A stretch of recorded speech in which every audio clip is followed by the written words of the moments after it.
Welcome to ટીવી9 હું છું હાર્દિક મોદી। ગુજરાત લાઈવમાં આપનું સ્વાગત છે। કોડ ભરી કન્યા અને નવજીવન વસાવાના શમણા જોતા વરરાજા વાંચતે ગાજતે જાન લઈને રાજકોટ તો પહોંચી ગયા, પરંતુ અહીં કડવો અનુભવ થયો છે। આ દ્રશ્યો આપની ટીવી સ્ક્રીન પર જુઓ।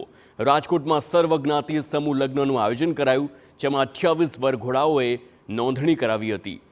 જાન લઈને મંડપમાં તે પહોંચ્યા, પરંતુ ત્યારે વરઘોડિયાના પરિવારને પણ પગ નીચેથી જમીન સરકી જાય તેવો અનુભવ થયો છે।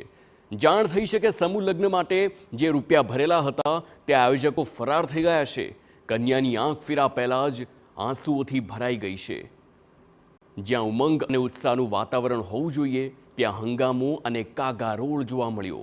કેટલીક જાન તો વિલા મોઢે પરત ફરી છે અને ચોરીમાં 4 ફેરા ફરવાના શમણા પણ અધૂરા રહી ગયા છે। ચોરીમાં 4 ફેરા ફરવાના જે શમણા હતા તે અધૂરા રહી ગયા છે। આ તમામ 5 દ્રશ્યો આપની ટીવી સ્ક્રીન પર છે। કેવી પરિસ્થિતિ સર્જાઈ હતી તેનો આ બોલતો પુરાવો છે।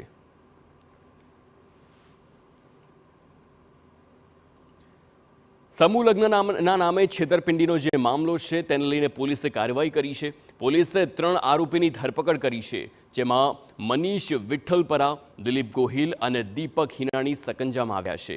છેતરપિંડી અને ગુનાહિત બેદરકારી અંગે ગુનો નોંધાયો છે। ચંદ્રેશ છત્રાલા સહિત 6 શખ્સો સામે ગુનો દાખલ કરવામાં આવ્યો છે, તો મુખ્ય આયોજક ચંદ્રેશ છત્રોલા પોલીસ પકડથી દૂર છે।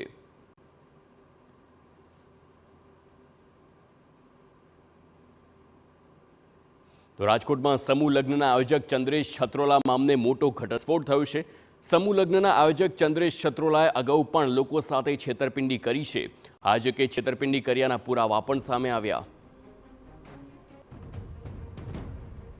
તો સમૂહ લગ્નના નામે છેતરપિંડી મુદ્દે પોલીસે કાર્યવાહી કરી અને અલગ અલગ જે આરોપીઓ હતા તેમના વિરુદ્ધ કાર્યવાહી કરીને 3ની ધરપકડ કરવામાં આવી છે।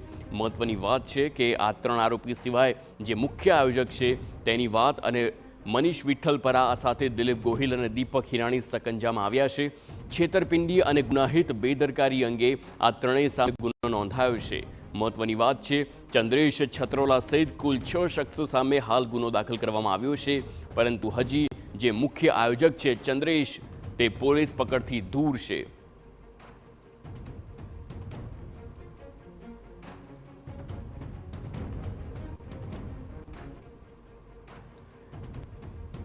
તો રાજકોટમાં સમૂહ લગ્નના આયોજક ચંદ્રેશ છત્રોલા મામલે મોટો ઘટસ્ફોટ થયો છે। સમૂહ લગ્નના આયોજક ચંદ્રેશ છત્રોલાએ અગાઉ પણ લોકો સાથે છેતરપિંડી કરી છે। આયોજકોએ છેતરપિંડી કર્યાના પુરાવા પણ સામે આવ્યા। વર્ષ 2023માં 7 દીકરીઓના સમૂહ લગ્નનું તેણે આયોજન કરાવ્યું હતું। સમૂહ લગ્નનું આયોજન કરી લગ્ન પણ ન કરાવ્યા અને કર્યાવર પણ ન આપ્યાનું સામે આવ્યું છે। ટીવી9 પાસે સમૂહ લગ્નની કંકોત્રી અને નાણાં ભર્યાની પહોંચ સામે આવી છે। ચંદ્રેશ છત્રોલા અને દિલીપ ગોહિલ વિરુદ્ધ આક્ષેપના પુરાવા છે તે હાથે લાગ્યા છે।